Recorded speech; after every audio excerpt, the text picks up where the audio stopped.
नमस्कार. माधव मंथन मध्ये आपलं स्वागत आहे.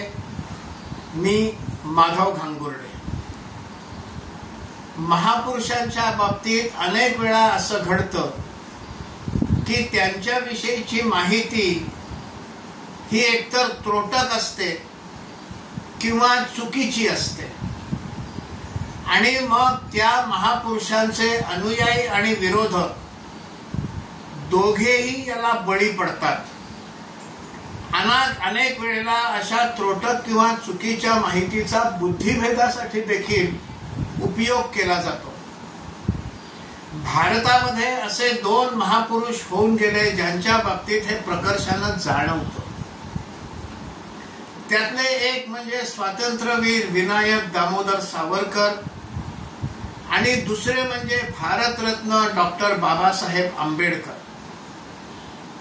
जरा नीट खोलात जाऊन अभ्यास केला तर असं लक्षात येतं की अनेक मुद्द्यांवर दोघांचे विचार आणि दोघांचं कार्य हे समान आहे हे लक्षात येतं.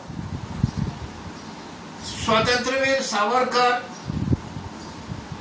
त्यांच्या शिक्षणाच्या काळामध्ये ते लंडनला होते. तिथून त्यांनी अनेक क्रांतिकारकांना प्रेरणा दिली. त्यानंतर ते पकडले गेले आणि त्यांना खटला चालवून काळ्या पाण्याची शिक्षा दिली गेली. तिथूनही त्यांनी अनेक पत्रव्यवहार केले, लोकांना प्रेरणा दिल्या. पण खऱ्या अर्थाने मोकळेपणानं सामाजिक कार्य त्यांचं सुरू झालं ते 1927 साली सुरू झालेल्या त्यांच्या रत्नागिरीतील स्थानबद्धतेच्या काळापासून. रत्नागिरीत आल्यानंतर ते स्वस्थ बसले नाहीत. समाजामधली अस्पृश्यता, जातीभेद याच्या विरुद्ध काम केलं पाहिजे. ही अस्पृश्यता मिटवली पाहिजे, जातीभेद मिटवला पाहिजे म्हणून त्यांनी प्रयत्न सुरू केले. मंदिरांमध्ये गाभाऱ्यापर्यंत सर्वांना कुठल्याही विशिष्ट जातीला अडवणूक न होता प्रवेश मिळावा असा त्यांनी खूप प्रयत्न केला. मंदिरांमध्ये प्रवेश मिळवला असं त्यांचं कार्य होतं. त्याच काळामध्ये 20 मार्च 1927 ला डॉक्टर बाबासाहेब आंबेडकरांनी महाडला चौदार तळ्याचा सत्याग्रह केला. त्या सत्याग्रहाच्या समर्थनार्थ स्वातंत्र्यवीर सावरकरांनी श्रद्धानंद या नियतकालिकामध्ये एक लेख लिहिलेला आहे. त्या लेखात ते असं म्हणतात, आपल्या धर्म बांधवांना निष्कारण पशुहूनही अस्पृश्य लेखणे हा मनुष्य जातीचाच नव्हे तर आपल्या आत्म्याचाही घोर अपमान करणे होय. त्या अन्याय नि आत्मघातकी रूढीचे आपद्धर्म म्हणून नव्हे तर धर्म म्हणून, लाभकारक म्हणून नव्हे तर न्याय म्हणून, उपायकारक म्हणून नव्हे तर माणुसकीची सेवा म्हणून हिंदूंनी निर्दालन केले पाहिजे.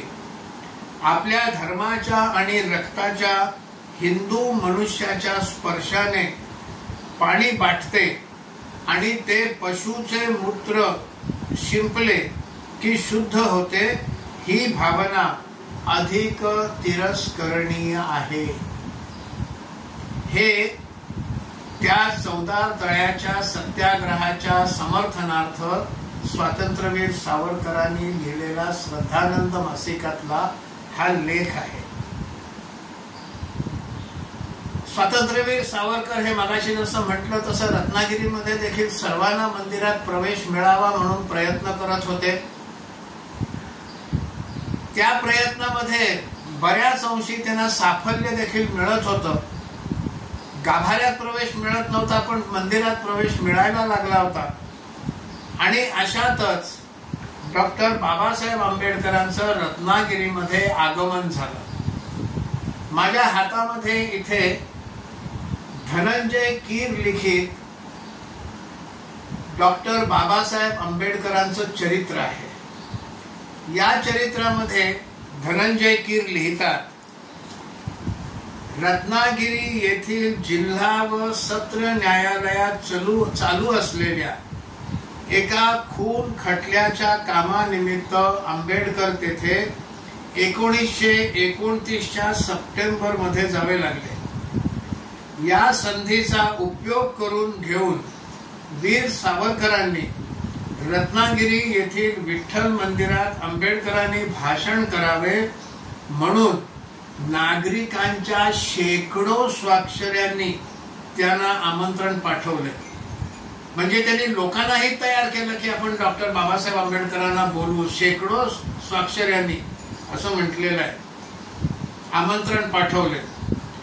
सावरकर अनुयायांनी ह्याच विठ्ठल मंदिरात सामाजिक सुधारणेसाठी यशस्वी रीतीने लढे केले होते। त्यामुळे त्या मंदिरात सामाजिक क्रांतीच्या लढ्याचे एक मोठे केंद्र म्हणून विशेष महत्त्व प्राप्त झाले होते। प्रतिगामी लोकांनी सभाबंदी हुकूम मिळवण्याकरता नगर दंडाधिकाऱ्यांकडे धाव घेतली। सर्व शहरभर या प्रश्नावर चर्चा सुरू झाली, पण इतक्यात आंबेडकरांना मुंबईतील निकडीच्या कामासंबंधी तार आल्यामुळे भारतभूच्या 2 थोर क्रांतिकारकांची एका व्यासपीठावरून अमोघ आणि अमोल अशी भाषणे ऐकण्याची रत्नागिरीच्या जनतेला चालून आलेली ही संधी मुकली। खरं तर मी म्हणेन रत्नागिरीच्या जनतेला नाही, संपूर्ण देशातल्या हिंदू समाजाला चालून आलेली ही संधी मुकली। मनात विचार केला की ही सभा जर झाली असती तर स्वाभाविक त्याची छायाचित्र निघाली असती आणि डॉक्टर बाबासाहेब आंबेडकर आणि स्वातंत्र्यवीर सावरकर एकाच मंचावरनं एकाच विषयावर भाषण देत आहेत, अस्पृश्यता निवारणासंबंधी भाषण देत आहेत असा एक फोटो हा रेकॉर्डवर आला असता, पण दुर्दैवाने ते व्हायचं नव्हतं आणि म्हणून एका अत्यंत आवश्यक घटनेला इतिहास मुकला। पुढे 1930 साली डॉक्टर बाबासाहेब आंबेडकरांनी काळाराम सत्याग्रह केला। तिथेही ते राम मंदिरामध्ये प्रवेश मागत होते, पण त्यांना प्रवेश दिला गेला नाही आणि त्याच काळामध्ये गाभारापर्यंत सर्व जातीच्या लोकांना प्रवेश मिळावा म्हणून स्वातंत्र्यवीर सावरकरांनी 1929 साली भागोजी कीर यांच्याद्वारा एक मंदिर बांधून घेतले, पतित पावन मंदिर, जो पतितांना पावन करतो त्याचं मंदिर। त्या मंदिराच्या कार्यक्रमासाठी बाबासाहेब आंबेडकरांना स्वातंत्र्यवीर सावरकरांनी निमंत्रित केलं।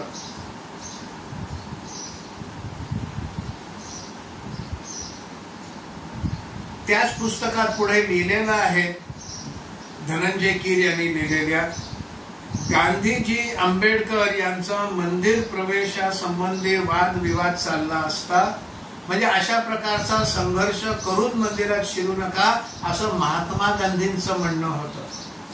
आज विरोधाभास असा आहे की महात्मा गांधींचं उठता बसता नाव घेणारे लोक पुन्हा बाबासाहेब आंबेडकरांचं देखील कौतुक करत असतात।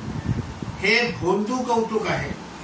पुस्तकात असं लिहिलेलं आहे, या चरित्रात गांधीजी आंबेडकर यांचा मंदिर प्रवेशासंबंधी वाद चालला असता आंबेडकरांना रत्नागिरी येथील पेठ किल्ल्यात भागोजी शेठ कीर यांनी बांधलेल्या नवीन देवळाचे उद्घाटन करण्यासाठी वीर सावरकर यांनी आग्रहाने निमंत्रण धाडले। पूर्व नियोजित कामामुळे मी येऊ शकत नाही, त्याला शक्य नव्हतं, त्यांनी तसं कळवलं। पण पुढे ते जे म्हणतात हे महत्वाचं आहे। बाबासाहेब त्या उत्तरात म्हणतात, परंतु आपण समाज सुधारणेच्या क्षेत्रामध्ये काम करीत आहात, त्याविषयी अनुकूल अभिप्राय देण्याची ही संधी घेत आहे।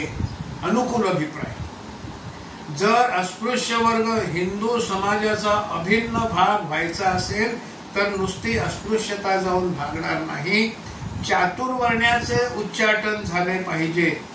ज्या थोड्या लोकांना याची आवश्यकता पटली आहे त्यापैकी आपण एक आहात हे सांगावयास मला आनंद वाटतो. इथे हे लक्षात घेतलं पाहिजे की महात्मा गांधी चातुर्वर्ण्याचं समर्थन करत होते. उठता बसता महात्मा गांधींचं नाव घेणारे लोक हे गोळवलकर गुरुजींना विचारतात चातुर्वर्ण्याबद्दल तुमचं मत काय आहे. आणि इथे डॉक्टर बाबासाहेब आंबेडकर हे स्वातंत्र्यवीर सावरकरांची स्तुती करतात, प्रशंसा करतात आणि चातुर्वर्ण्याची आवश्यकता नाही हे ज्या थोड्या लोकांना पटलेलं आहे त्यांच्यापैकी आपण एक आहात ही आनंदाची गोष्ट आहे. म्हणजे दोघांचे चातुर्वर्ण्याच्या विषयावर समान विचार होते, मंदिर प्रवेशाच्या विषयावर समान विचार होते आणि म्हणूनच ते म्हणतात की या निमित्ताने आपलं कौतुक करण्याची ही संधी मला सोडायची नाही, मी ही संधी घेतो आहे. ते येऊ शकले नाहीत पण त्यांचे उद्गार हे पुरेसे बोलके आहेत. मनुस्मृती दहन डॉक्टर बाबासाहेब आंबेडकरांनी केलं हे आपल्याला माहिती आहे. खरं तर इंग्रज यायच्या आधीच्या काळात शेकडो वर्ष मनुस्मृतीचा कुठेही वापर झाला नव्हता. मनुस्मृती ही विस्मृतीत गेली होती पण इंग्रजांनी ती पुन्हा सुरू केली. स्वातंत्र्यवीर सावरकर मनुस्मृती असं विषय असं म्हणतात, मनुस्मृतीचं स्थान पुराण वस्तू संग्रहालयात आता आहे. ती त्याच्या बाहेर येता कामा नये, ती तिथेच राहून दे. कारण आता ती कालबाह्य झालेली आहे. शेकडो वर्ष त्या मनुस्मृतीचं काहीही वाचन कोणी केलेलं नाही, मनुस्मृतीची मूळ प्रत उपलब्ध नाही अशी स्थिती होती. त्यामुळे स्वातंत्र्यवीर सावरकर म्हणतात आता ते पुराण वस्तू संग्रहालयात जाऊन दे, त्याचं आता काम नाही. पुढे स्वातंत्र्यवीर सावरकर असं म्हणतात देशाची जी राज्य घटना होईल त्याच्यामध्ये मनुस्मृतीलाही स्थान असता कामा नये, बायबलला स्थान असता कामा नये, पुराणाला स्थान असता कामा नये. देश हा राज्य घटनेप्रमाणे चालला पाहिजे.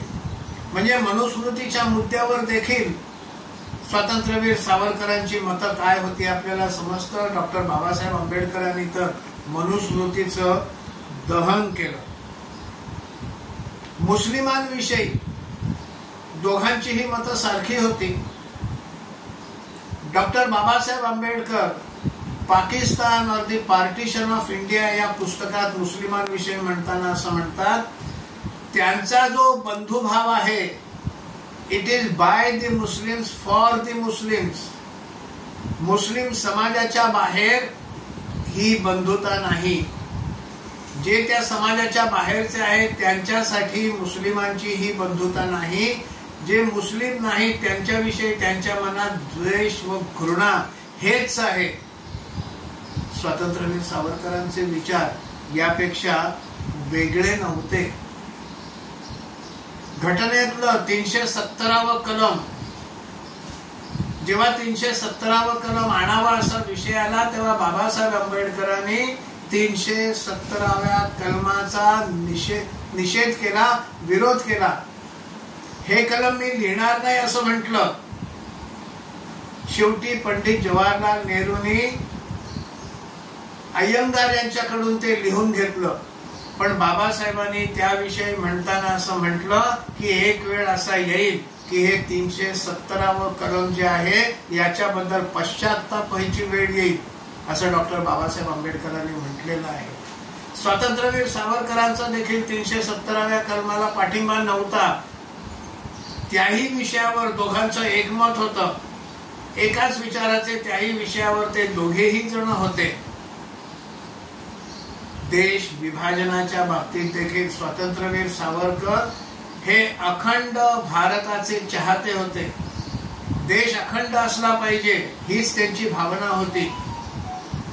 घटना समितीचं काम जेव्हा सुरू झालं तेव्हा मुस्लिम लीगच्या लोकांनी घटना समितीचा बहिष्कार केलेला आहे. देशाच्या विभाजनाच्या पाकिस्तानच्या मागणीसाठी तो बहिष्कार होता.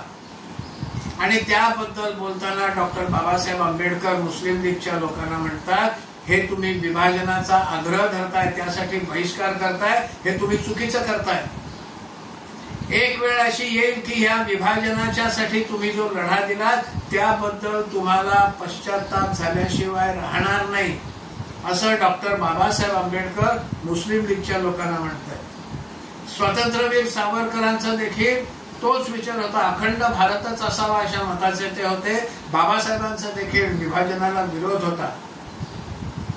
त्यामुळे इथे आपल्याला दिसतं की अनेक मुद्द्यांवर अस्पृश्यता असो, मुस्लिमांविषयीचं मत असो, आर्टिकल 370 असो, देशाचं विभाजन असो, सगळ्या मुद्द्यांवर त्या दोघांचं मत एकच होतं, दोघांचं कार्य सारखंच होतं। पण स्वातंत्र्य मिळाल्यानंतर पंडित जवाहरलाल नेहरू, त्यांची काँग्रेस आणि कम्युनिस्ट पक्षानं डॉक्टर बाबासाहेब आंबेडकर आणि स्वातंत्र्यवीर सावरकर यांचा दोघांचाही द्वेष केला, त्यांची अवहेलना केली। 2 निवडणुकांमध्ये 1952 आणि 1954 ची भंडाऱ्याची पोटनिवडणूक पंडित जवाहरलाल नेहरूंनी आणि काँग्रेसने ठरवून बाबासाहेबांना पाडलेलं आहे। सावरकरांना सुद्धा लियाकत अली येणार म्हणून स्थानबद्धतेत ठेवलं।